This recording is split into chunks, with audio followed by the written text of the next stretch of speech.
And remember, folks, if you want to live on the beach like Jimmy Buffett, you've got to learn how to invest like Wareen Buffett. And Buffett and Beyond proudly presents to you the good, the bad, and the ugly. And remember, folks, the good stocks should be in our portfolios, the bad stocks should be in somebody else's portfolios, and the ugly stocks should be in nobody's portfolios.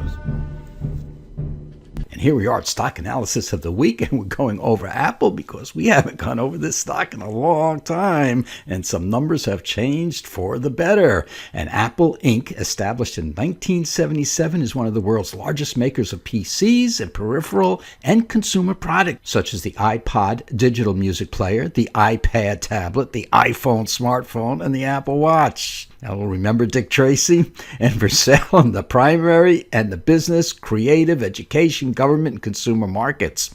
It also sells operating systems and services like the iCloud. And folks, I use the iCloud. I don't know what it is, but how I use it is I send this file to the cloud, and then when I have to go someplace, I pick up my laptop, and whenever I open my laptop, I call up my file from the cloud, and there it is. It's like magic, or in this case, iMagic, and then Apple Pay. And folks, what a great idea this is, because you don't need another credit card, and everybody has an iPhone. I even have a friend that has 3 iPhones. I don't know why, but I do know he changes his name every couple of weeks, so it might have something to do with that. I'm just kidding, folks. And a host of digital content from the popular iTunes store. And folks, I use iTunes not to listen to music, but iTunes is the largest library of podcasts. And folks, yes, we are going to podcasting in a few weeks. In other words, you will be able to listen to this on the phone anytime, any place. And there's more about that, but that's another time, folks. And it has research and development, which is 5.1% of 2017 sales, and has approximately 123,000 employees. And the first thing we want to look at is the clean surplus return on equity. And folks, you know that in our portfolio, our growth portfolio, we want to see stocks that have a clean surplus ROE of 20% or better. Now, the average stock in the S&P 500 has an ROE, a clean surplus ROE of 14%. So with Apple at a 25% ROE, we are looking at a return on equity of double that of the average stock in the S&P 500. And let us look over here at the retention rate. Now, the retention rate is 76%. That means whatever the company is making, it is putting 76% of that money back into the company in order to grow, and the other 24% goes toward the dividend. We like to see companies that take all their money and put it back into the company, but Apple is so big and has saturated the market so much that it is not growing as fast as it once was, but folks, it's still growing very, very nicely. And we can see that the net income growth, now this is not earnings growth, this is net income growth. What is net income? Net income is derived from taking the earnings and then subtracting out the future liabilities and extraordinary income. And extraordinary income could be the sale of a strategic business unit, or maybe in the case of banks, money that they made from trading, from their trading desk, etc., etc. In other words, it's not in the normal course of the business of the company.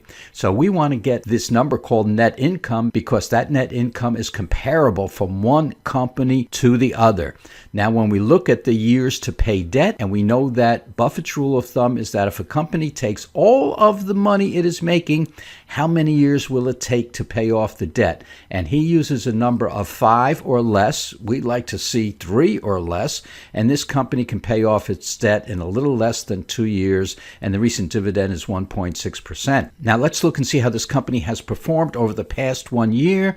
With the S&P 500 index up about 12%, this stock is up about 30%. So it is outperforming the S&P 500 by about 2.5 to 1. Now, folks, there's a statistic that says 96% of professional portfolio managers, and these are mostly the mutual fund managers and the ETF managers, 96% cannot outperform the S&P 500 over any 10-year period. So that means if we can fill our stock portfolios with with stocks that are outperforming the index, we will be outperforming 96% of those portfolio managers. And now looking at the past 5 years, we can see that this stock is up about 210%, while the market is up about 60%. So we are looking at just about quadrupling the market returns over the past 5-year period. Folks, this is phenomenal. We want to fill our portfolio with stocks like this. And going over the numbers once again, we look at the clean surplus return on equity. And remember that the clean surplus return on equity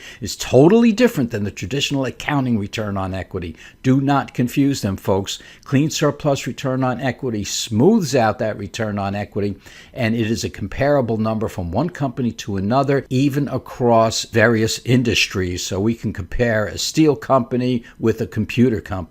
And Apple has a clean surplus return on equity of about 25% for this year and 24% predicted for 2019, which is almost double the average stock in the S&P 500. And the net income growth is way above the average stock in the S&P 500, and revenue growth is a little above average. So folks, this stock is firing on all cylinders, and the net income has been adjusted upward for 2018 by a few cents, but that's okay. And now you understand why Warren Buffett keeps buying more and more Apple shares. Of course, he should have started this about 20 years ago, but he is now buying an awful lot of Apple shares for his Berkshire Hathaway portfolio. And this is the reason why the clean surplus return on equity at an average of 24% over 4 years is doing nicely, and it's nice and consistent, folks. So we like stocks with high clean surplus ROEs and consistent clean surplus ROEs, because that means high and consistent means that the company or the stock is growing at a much faster rate than the average stock in the S&P 500.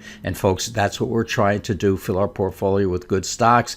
Apple is one of those good stocks. And looking at the protection, and this is put protection, we buy puts on the index about 12 to 15% below the market, and this is for disaster insurance, and that comes out in our Friday letter. And you can see that we are 100% insured. We have some contracts expiring this month, July, and next month, August, and the following month, September. And we like to stagger these out so we don't get caught in a downtrending market.